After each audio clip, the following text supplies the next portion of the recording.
ہدایت پا چکے ہو، اور آئندہ بھی اگر ہدایت پاؤ گے تو ایک اور جملے میں ہے جناب امین علیہ السلام کا فرمان کہ اگر آئندہ بھی ہدایت پانا چاہتے ہو تو وہ ہمارے ذریعے سے ہی آپ کو ملے گی۔ یعنی ابتداء ہدایت بھی اس گھرانے سے اور انتہا و کمال ہدایت بھی اس گھرانے سے ملے گا۔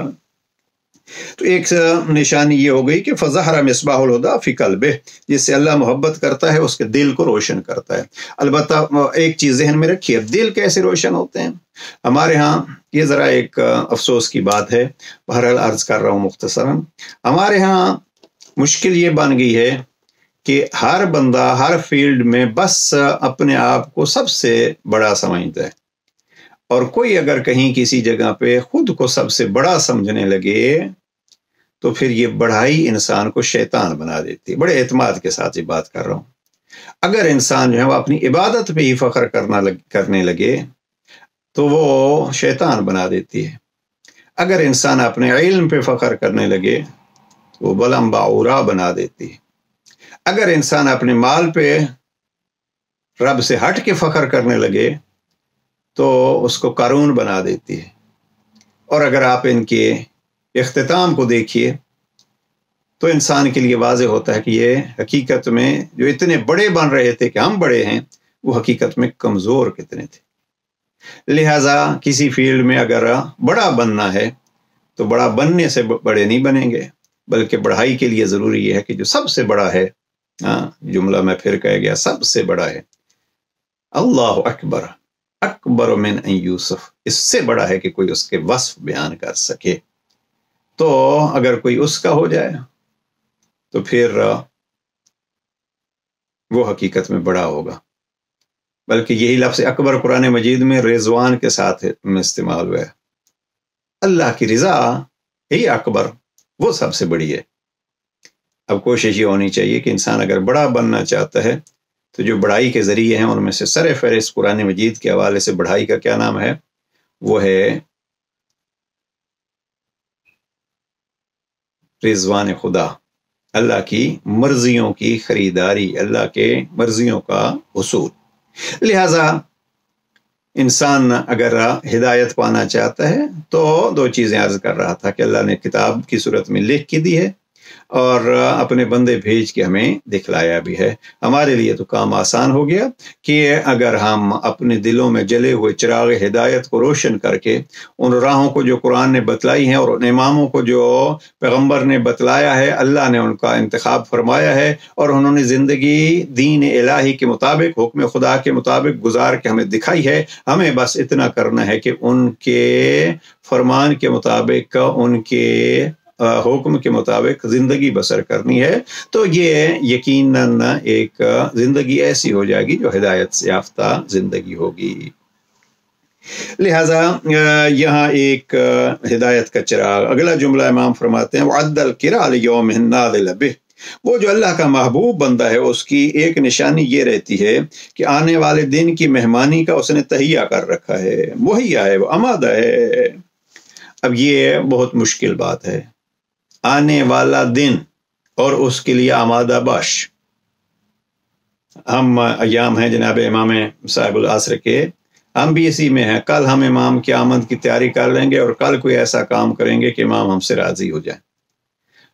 حقیقت میں اللہ کے محبوب بندے کی نشانی کیا ہے؟ اللہ کے محبوب بندے کی نشانی یہ ہے کہ وہ کل کی مہمانی کے لیے تیار ہوتا ہے۔ دو چیزیں یہاں سے عکس کی جا سکتی ہیں، ایک تو یہ ہے کہ کل اس دن نے اس کا مہمان بننا ہے، یعنی اس کے پاس آنا ہے، یا اس سے جو ہے وہ اس دن کے پاس جانا ہے، یعنی کل کا دن اس کا اختتامی دن ہوگا۔ تو وہ بہرحال جناب امین علیہ السلام کا ایک فرمان ہے کہ مجھے فرق نہیں کرتا کہ میں موت پہ جا پڑوں یا موت مجھ پر جا پڑے۔ یہ اسی صورت میں ہوتا ہے جب انسان خود کو مہیا کرے۔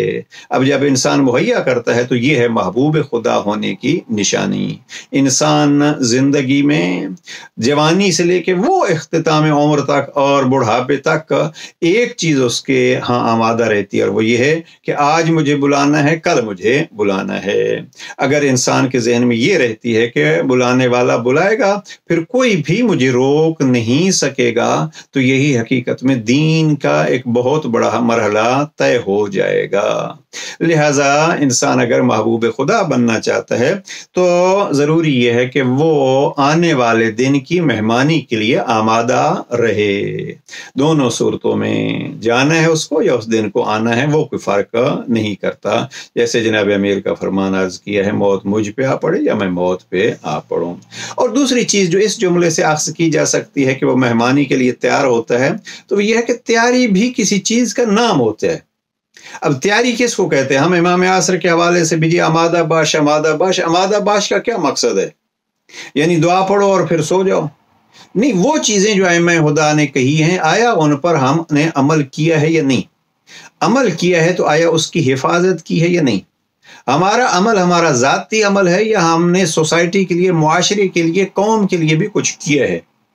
اب ایک عمل ساری زندگی میں اپنے لیے کرتا ہوں، میری قوم جہاں جاتی ہے جائے، تو کیا یہ عمل جو ہے وہ بڑی عبادت ہوگی؟ یا وہ جو اپنے اعمال مختصراً انجام دیتا ہے لیکن قوم کی رہنمائی کے لیے، قوم کی ہدایت کے لیے ہر وقت آمادہ رہتا ہے؟ تو یہاں حقیقت میں اگر دوسرے دن کے لیے آمادہ رہنا ہے تو اس آمادگی کی تیاری کرنی پڑے گی. میں جو چیز عرض کرنا چاہتا تھا وہ یہ ہے کہ آمادہ باش کا مقصد یہ نہیں ہے کہ ہم نے اب یہ کر لیا. بعض اوقات ہم یہ سمجھتے ہیں کہ ہم نے کفن تیار کر لیا. ہمارے ہاں بہت ایک رواج جو ہے وہ پا گیا ہے کہ اپنا کفن تیار کرو. کفن تیار کرنے کا حکم اس لیے دیا گیا ہے تاکہ آپ کو اپنی آخرت یاد رکھے اور اس کی تیاری کرو. اب ہم تیاری سمجھتے ہیں، ہماری تیاری یہ ہے جناب ہم نے کافور بھی لے رکھا ہے اور ہم نے بیری کے پتے بھی لے رکھے ہیں اور ہم نے کفن بھی رکھ لیا ہے اور پھر ہم نے یہ کیا ہے کہ کفن پہ دعائے جوشن کبیر بھی لکھ لی ہے اور ہم نے بہت کیا ہے. تو پھر تو غریب جو ہے وہ اگر یہ تیاری ہے تو پھر غریب کی کوئی تیاری ہونی نہیں چاہیے. اس کو اپنے پہننے کے لیے کپڑا نہیں ملتا تو اس نے کفن کے لیے کیا کرنا ہے. تو باقی اسی طریقے پہ جو ہے وہ یہ چیزیں ایسی ہیں جن کا تعلق اس چیز سے ہے. آپ کفن تیار کرتے ہیں، آپ قبرستان جیسے جاتے ہیں تاکہ آپ کو وہ منظر یاد رہے اور یہ بھی یاد رہے کہ آپ نے بھی وہاں جانا ہے جہاں بہت سارے چلے گئے ہیں. لہٰذا یہاں محبوب خدا حقیقت میں وہ ہوگا جو کل کے لیے آمادہ ہے اور آمادہ ہے عملی طور پر. نہ یہ ہے کہ اس نے کفن لے لیا، کفن بنانا، قبر بنانا اور پھر قبرستان جانا، مرحومین کو یاد کرنا. حقیقت میں یہ اس لیے ہوتا ہے تاکہ انسان کو اپنی موت یاد رہے اور موت یاد رہے گی تو وہ اس کے لیے تیاری کرے گا. لہٰذا یہاں آج کی سیشن میں جو دوسری پہچان عرض کی ہے وہ یہ ہے کہ وعد القراء لیوم الناظل بہ. اور اس سے اگلا جو مرحلہ جناب امیر علیہ السلام نے محبوب خدا کا میں بارہا یہ عرض کر چکا ہوں اور اس بات کو دہرا رہا ہوں. یہ نشانیاں بھی ہو سکتی ہیں، صفات بھی ہو سکتی ہیں اور یہ کرنے کے کام بھی ہو سکتے ہیں. یعنی آپ یہ کریں گے تو آپ ان اوصاف سے متصف ہوں گے. جب ان اوصاف سے متصف ہوں گے تو پھر آپ محبوب خدا بنیں گے. اور وہ کیا ہے؟ اگلی چیز امام فرماتے ہیں فقرب علی نفسہ البعید. جو دور ہے اسے وہ قریب سمجھتا ہے. سارا آگے پیچھے اس خطبے کو آدمی چھوڑ دے، فقط اس جملے کو لے لے. یہ کمال ہے کلام علوی کا. اور مجھے ایک اہل سنت عالم کا یہ جملہ یاد آ رہا ہے. وہ فرماتے ہیں کہ حقیقت یہ ہے کہ علی ہر عمل میں ہی، ہر صفت میں ہی کامل ہے. اب یہ جملہ بھی اپنے کمال کا جملہ ہے. میں یہی عرض کر رہا ہوں اگر کچھ بھی نہ ہو اس جملے میں، خطبے میں، تو ایک جملہ ہی کافی ہے کہ اللہ کا محبوب وہ ہوتا ہے کہ فقرب علی نفسہ البعید، دور کی چیزوں کو وہ قریب سمجھتا ہے. اور یہاں مفتی جعفر حسین مرحوم نے بھی بریکٹ میں لکھا ہے اور بعض واقعی شارحین نے بھی یہ لکھا ہے کہ یہاں قریب دور سے مراد کیا ہے کہ فقرب علی نفسہ البعید، بعید سے مراد جو ہے وہ موت ہے. اب محبوب وہی بنتا ہے اور محبت خدا وہی حاصل کرتا ہے جو سمجھتا ہے کہ میری موت اب آئی اور اب آئی. اب اگر کوئی ہم جیسا گناہ گار جو ہے وہ ایک اپنی ٹائم لیمٹ اپنے طور پر مقرر کر لیتا ہے کہ مجھے تو مثلاً 70 سال جینا ہے، 80 سال جینا ہے. اب ایسے فرد جو ہیں وہ چونکہ موت کو مثلاً ابھی 50 سال کی عمر میں وہ سمجھتے ہیں مجھے تو 80 سال میں مرنا ہے. کہتا ابھی 30 سال اور ہیں، میں کچھ اور وقت آئے گا تو کر لوں گا. نہیں، اگر انسان بعید کو قریب سمجھے، ہمارے سامنے کئی جوان گئے، ہمارے کئی عزیز گئے، ہم سے چھوٹے گئے، تو مقصد یہ نہیں ہوتا کہ آپ ایک مدت، آپ ایک ایج معین کر کے بیٹھ جائیں اور اپنی زندگی اس کے مطابق گزاریں. نہیں، محبوب خدا کی نشانی یہ ہوتی ہے کہ وہ بعید کو یعنی موت کو قریب سمجھتا ہے. البتہ یہاں ایک بات واضح کرتا جاؤں، جب موت کو قریب سمجھتا ہے تو اس کا مقصد یہ نہیں ہوتا کہ وہ بستر بنا کے اس پہ لیٹ جاتا ہے اور بس ابھی تسبیح پڑھ لیتا ہے یا سورہ یاسین ہی پڑھتا رہتا ہے. موت کو قریب سمجھتا ہے تو وہ اس کو تھوڑا سا وقفہ سمجھتا ہے کہ مثلا اب مجھے اس وقت فی الحال جو ہے وہ مجھے کچھ فرصت ملی ہے اور موت بڑی قریب ہے. اب جیسے انسان کو یقین ہو جائے، میں نے دیکھے ہیں بعض ایسے ساتھی، پروردگار غری کے رحمت فرمائے، کینسر کی بیماری کی وجہ سے ان کو ڈاکٹروں نے بتلا دیا کہ مثلا اتنے دن آپ کے باقی ہیں، یا مثلا خدا محفوظ رکھے ایسے افراد بھی دیکھے ہیں جن کو سزائے موت ہوئی ہے اور ان کو حکومت نے کہا فلاں دن میں آپ کی پھانسی ہوگی. اب کچھ تو ہوتا ہے، مثلا وہاں کیسز میں ہو سکتا ہے کہ بخشش کی ایک امید ہو، لیکن یہ کینسر جیسی بیماری جو ہے وہ میں نے اپنے اس عزیز کو دیکھا کہ ڈاکٹروں نے ان کو بتلایا آپ زیادہ سے زیادہ اس کے بعد جو ہے وہ اتنا وقت ہے آپ کے پاس. وہ ابھی اپنی وہ وصیتیں، بچوں سے وہ باتیں، یعنی انسان جب یہ سمجھتا ہے کہ بس میرا اتنا وقت ہے. اب عزیزان، اس جملے کا مقصد یہ ہے کہ بعید کو قریب سمجھتا ہے، یعنی انسان اگر یہ یقین کر لے کہ میرے موت جو ہے وہ 80 سال بعد ہی نہیں آنی، ابھی ابھی آ سکتی ہے. اور یہ عجیب موت ہے، میں اس کو تماشا تو نہیں کہتا، لیکن اللہ کے علم کا ایک خاصہ یہ ہے، کسی کو نہیں بتلاتا. آج ہی میں کہیں دیکھ رہا تھا، بارات جا رہی ہے اور دولہا میاں جو ہے ایکسیڈنٹ ہوتا ہے اور اللہ کو پیارے ہو جاتے ہیں. اللہ ایسے غموں اور دکھوں سے محفوظ فرمائے سب کو. لیکن یہ کیا ہے؟ جناب امیر علیہ السلام ایک جملہ فرماتے ہیں، عرفت الخالق بفسخ العزائم، میں نے رب کو پہچانا ہے پکے ارادوں کے ٹوٹنے سے. یعنی میری تدبیر کچھ ہے، اس کریم اللہ کی تدبیر کچھ ہے. لہذا بس اگر محبوب خدا بننا ہے تو اس حوالے سے ہم اس جملے پہ غور کر لیں کہ محبوب خدا وہ ہوتا ہے جو بعید کو قریب سمجھتا ہے. مجھے ایک سکالر کے جو اسلامی سکالر تو نہیں ہے لیکن نہج البلاغہ سے ان کی خاص محبت ہے، وہ فرماتے ہیں علی کا دو لفظوں کا جملہ زندگی کا مکمل دستور العمل ہے. میں کہتا ہوں ان میں سے ایک جملہ یہ ہے جس میں جناب امیر علیہ السلام فرماتے ہیں فقرب علی نفسہ البعید. 3 جملے ہوگا، لفظ ہو گئے، یا علا کو بھی ملائیں تو 4 لفظ ہو گئے. 4 لفظوں کا یہ ایک جملہ اگر ہم اس کی گہرائی میں جائیں تو یقیناً اس سے ہماری زندگی یہ اس دنیا کی بھی اور آخرت کی بھی سنور سکتی ہے. بعید کو قریب سمجھیں اور پھر اس قریب کے لیے تیاری کریں. جیسے یقین ہو اللہ کے فرمان پہ یقین ہو. اچھا، اس میں پھر سکون بڑا ہوگا. مثلا انسان غافل رہا 40 سال تک، 40 سال میں آ کے وہ متوجہ ہوا کہ وہ میں تو غفلت میں پڑا تھا، کل بھی میری زندگی کا اختتام ہو سکتا ہے. اب وہ اگر یقین رکھتا ہے اس اختتام پہ اور اس بعید کو قریب سمجھتا ہے کہ کل بھی ہو سکتا ہے یہ سلسلہ اور ختم ہو سکتی ہے زندگی، اب اس کو جو کچھ کرنا ہے وہ اس ایک دن میں کرے گا. رب سے معافی مانگے گا، جن کے حقوق ہیں ان حقوق کو ادا کرے گا، جو کوتاہیاں ہو گئی ان کی معافی مانگ لے گا. اب کل اس کو نئی زندگی مل گئی.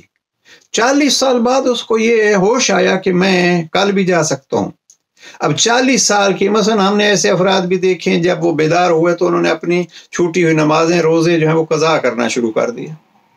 اب وہ متوجہ ہوا، ابھی مثلا اس کو 10 سال مل گئے اسی بونس کے اور اس نے یہ نمازیں بھی پڑھ لی اور باقی اعمال بھی انجام دیے. ابھی اگلے جو ہیں ایک قسم کا جو ہے وہ ایک مضبوط بنیادوں پہ کھڑا ہے، اللہ کا قرب اس نے حاصل کیا ہے، اس لیے کہ وہ تو یہ موت کو سمجھ رہا تھا کل اور کل. اب جو اس کو اضافی دن ملیں گے وہ ان کو بونس سمجھے گا اور اب یہاں سے اس کے درجات بلند ہوں گے. اس لیے کہ وہ گناہوں کی معافی مانگ چکا ہے اور اب وہ اس سے آگے بڑھنا چاہتا ہے۔ لہذا ایک مختصر سا جملہ ہے کہ قرب علی نفسہ البعید، وہ اپنے نفس کے لیے اس بعید کو قریب سمجھتا ہے۔ ہمیں بھی اپنی زندگی اس انداز سے گزارنی چاہیے کہ اگر کل ہی موت آ جائے تو کیا ہم اس کل آنے والے کے لیے تیار ہیں یا نہیں؟ محبوبان خدا اس کے لیے تیار ہوتے ہیں۔ بہرحال یہ ایک فرمان محبوب خدا کی ایک نشانی۔ آگے چلتے ہیں۔ وَحَوَّنَ الشَّدِيدُ، اب یہ دو لفظوں کے جملے، جناب امیر علیہ السلام کے دو لفظوں کے جملے، وہ 4 لفظ تھے اللہ کو شمار کر کے، یہاں 2 جملے۔ وَحَوَّنَ الشَّدِيدُ، محبوب خدا کون ہوتا ہے؟ سختیوں کو آسان سمجھ لیتا ہے، سختیوں کو آسان سمجھ لیتا ہے۔ اب یہاں ایک تو اس دنیا کی سختیاں، اور میں اس دور میں، اور بالخصوص یہ جو کووڈ کی بیماری ہے، اس دور میں بہت سارے لوگوں کی پریشانیاں ہیں۔ اب یہاں ان پریشانیوں کا حل اس 2 لفظی جملے میں ہے، حون الشدید، سختیوں کو وہ آسان سمجھتا ہے۔ اور میں پہلے کسی سیشن میں عرض کر چکا ہوں، پھر اتنا انسان کو اس رب کریم پر یقین ہو جاتا ہے اور اتنا اس کے قرب کی وجہ سے مطمئن ہو جاتا ہے اس کریم اللہ پہ بھروسہ کرتے ہوئے، کہ بڑے بڑے طوفان پھر اس کے دل کو ہلا نہیں سکتے۔ وہ مطمئن ہوتا ہے آگ میں جائے تو جاتا رہے، اور زیر تیغ بھی اگر حسین ابن علی کی طرح اس کو لٹا لیا جاتا ہے تو لیٹ جائے گا، اور اتنا کہے گا رضن برضاک، جو کچھ تیرے فیصلے ہیں میں اس پہ راضی ہوں۔ اس لیے ایک تو میں تیری قدرت کا، تیری طاقت کا قائل ہوں، اور دوسرا یہ ہے کہ میں تیرے لطف کا بھی یقین رکھتا ہوں۔ اب جو کچھ تو کرتا ہے وہ میرے لیے بہتر کرتا ہے۔ اور پھر اسی وجہ سے حون شدید، ذرا دیکھیے یہی جملات جناب سید الشہداء نے جناب علی اصغر کو جب شہادت کے بعد ہاتھوں پہ اٹھائے ہوئے تھا، وہ مخصوص انداز حسین ابن علی کا۔ خدا کسی باپ کو اپنے بیٹے کا یہ منظر نہ دکھائے۔ ہمارے ایک عزیز تقریباً جاننے والے، تقریباً 20-25 دن پہلے ان کا ایک 22 سال کا جوان بیٹا، بڑا ذہین، بڑا تابعدار، میری جب ان سے اہل سنت سے تعلق، جب ان سے ملاقات ہوئی، تعزیت پیش کی، باتیں ہوتی رہیں، آنسو بہا کے کہتے ہیں میں تو سوچتا ہوں اپنے بیٹے کی موت پہ، حسین تو کیسے برداشت کر گیا؟ اور حسین ابن علی کی برداشت سے ہمیں یہ احساس ہوتا ہے یہ چیزیں ہم بھی برداشت کر سکتے ہیں۔ جناب علی اکبر کی شہادت اپنی جگہ پہ، ان شہادتوں میں سے ایک شہادت جو جناب علی اصغر کی ہے، جناب علی اصغر اور جناب سید الشہداء کے درمیان کی شہادت ہمارے ہاں بہت کم پڑی جاتی ہے۔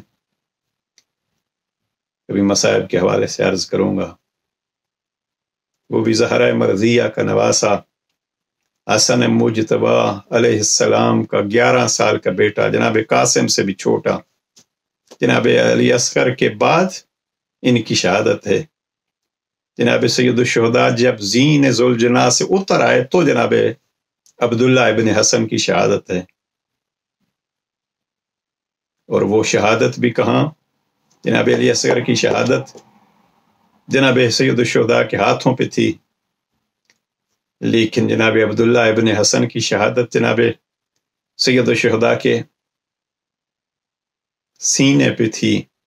ذوالجناح سے جب گرے جناب سید الشہداء، 11 سال کا بچہ خیموں میں بے تاب ہو گیا، خیموں سے حل من ناصر ینصرنا کی صدا سن کے خیموں سے دوڑا۔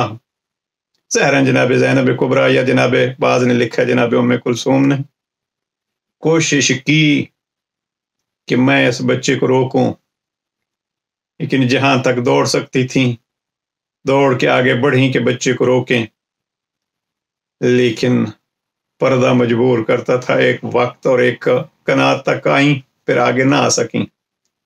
جناب عبداللہ ابن عباس وہاں پہنچے. جناب عبداللہ ابن حسن 11 سال کا بچہ، جہاں سید الشہداء زین ذوالجناح سے اتر چکے تھے، ظالم نے تلوار بلند کی. جناب عبداللہ نے اپنا بازو آگے بڑھایا اور چچا کا دفاع کرنے کے لیے اس تلوار کو روکنا چاہا. ظالم نے تلوار بازو پہ ماری اور تلوار سے بازو کٹ گیا. جناب عبداللہ اپنے چچا کے سینے پہ گر گئے. سید الشہداء نے اپنے سینے پہ اپنے اس بھتیجے کو سلا لیا اور ہمیشہ کے لیے سو گئے. میں کہتا ہوں عزیزان، اس رب پہ بھروسہ کر کے اس گھر کو دیکھیے، اور کبھی افسوس ہوتا ہے کیا جرم تھا اس گھرانے کا؟ زہرائے مرضیہ کی اولاد کیوں یوں بے دردی سے ذبح ہوتی رہی؟ مصائب نہ میرا موضوع ہے اور نہ اس میں کبھی کوشش کی ہے، بس ایک لفظ ہوا نہ آ گیا. جناب علی اصغر کی شہادت کے بعد 6 ماہ بچے کے جسم کو ہاتھوں سے سنبھالا، اس کے گلے کا خون چلو میں لیا، اپنی ریش مبارک کو خضاب کیا، جملہ کہا ہون علیہ، یہ سارا کچھ میرے لیے آسان ہے. کیوں؟ اس لیے کہ فی نظرک، یہ اللہ کی نگاہوں میں ہے. ہون الشدید، اللہ کے محبوب بندے کی تعریف. علی امیر المومنین نہج البلاغہ کے خطبہ 85 میں یہ فرماتے ہیں، محبوب خدا کی پہچان یہ ہوتی ہے کہ اللہ پہ بھروسہ کرتے ہوئے ہون الشدید، وہ سختیوں کو آسان سمجھتا ہے. بس عزیزان، زمانے میں دنیا میں اگر کہیں سختیوں کا مقابلہ ہو تو سختیوں سے ٹکرا کے رضا خدا کے خریدار سید الشہداء کو یاد کر لیا کیجئے. انشاءاللہ یقیناً اس مرحلے میں رب بھی مدد کرے گا اور وہ سختیاں بھی آسان ہو جائیں گی. یہ ہے محبوب خدا کی ایک نشانی. اور یہ علی فرماتے ہیں محبوب خدا کو چاہیے کہ وہ سختیوں کو آسان سمجھے. ہون الشدید. اور یہ جملہ اگلا جناب امیر علیہ السلام کا، بڑے بڑے فلاسفہ مثلا شیخ محمد تقی، علامہ محمد تقی جعفری، جنہوں نے 27 جلدوں میں نہج البلاغہ کی، یہ ہمارے لائبریری میں موجود ہے. اس میں ایک جگہ پہ لکھتے ہیں پورے فلسفے کو 2 لفظوں میں اگر نچوڑ کے طور پر دیکھنا ہو تو یہ جملہ ہے، نظر فابصر، دیکھتا ہے تو بصیرت و معرفت حاصل کرتا ہے. مفتی جعفر حسین مرحوم نے بھی بہت خوب ترجمہ کیا. ابصرہ کا معنی کیا کیا مفتی صاحب نے؟ بصیرت و معرفت حاصل کرتا ہے. محبوب خدا کی نگاہیں. اب یہاں امیر المومنین کلام الامام، امام الکلام، کلام علی کلام علی، علی کا کلام بلند ترین کلام ہے، علی کا کلام کلاموں کا امام ہے. ناظر فابصر، دیکھا ہے تو اس سے بصیرت حاصل کی ہے، معرفت حاصل کی ہے، سبق سیکھا ہے، اس سے عبرت حاصل کی ہے. اب یہ نظر کس نے کیا دیکھی؟ کبھی شاہوں کو دیکھا، پھر انہی کو گدا دیکھا. شاہوں کو دیکھا، ان کے سر کے تاج کی جگہ پہ ان کے سروں پہ مٹی دیکھی. یہ دیکھا اور اسی سے حقیقت کو جانا. اور کبھی کسی غریب کو دیکھا تو دل تڑپ گیا، اس لیے کہ اس کے سامنے یہ بھی ہے کہ کل یہ کچھ میرے ساتھ بھی ہو سکتا ہے، اور یہ بھی ہو سکتا ہے کہ میں جس کو دیکھ رہا ہوں کل مجھ سے اس کے بارے میں سوال کیا جائے گا. وہ تڑپتے ہوئے درد مند کو، غریب کو، فقیر کو، مسکین کو آپ نے دیکھا تھا، آپ نے اس سے کیا حاصل کیا؟ ناظرہ فابصرہ، اس نے دیکھا تو اس نے بصیرت و معرفت حاصل کی.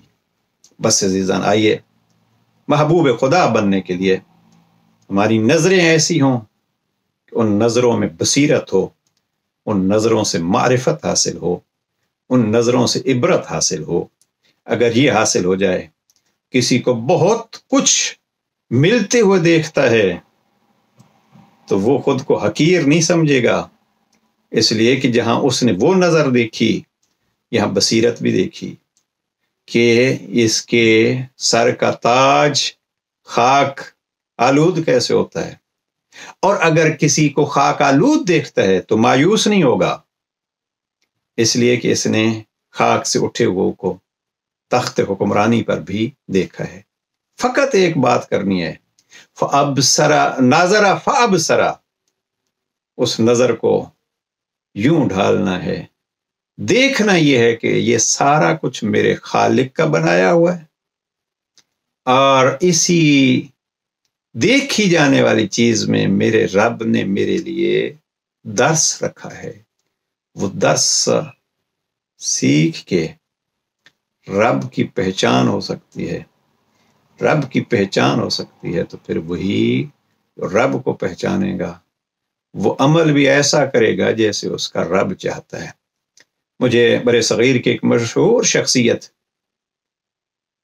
سید حسین علیین مآب، سید العلماء، سید دلدار علی غفران مآب کے فرزند ارجمند، ان کی ایک عقیدے کی کتاب ہے 5 جلدوں میں، اس کی پہلی جلد اردو میں بھی ترجمہ ہوا ہے، حدیقہ سلطانیہ۔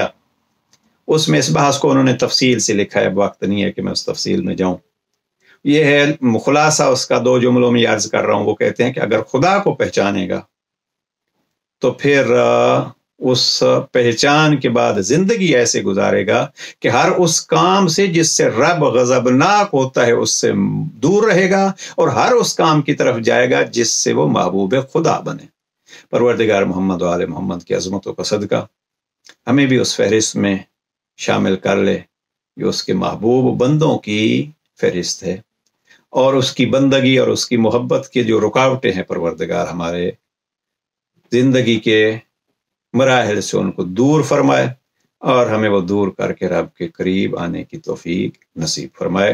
والسلام علیکم ورحمۃ اللہ وبرکاتہ۔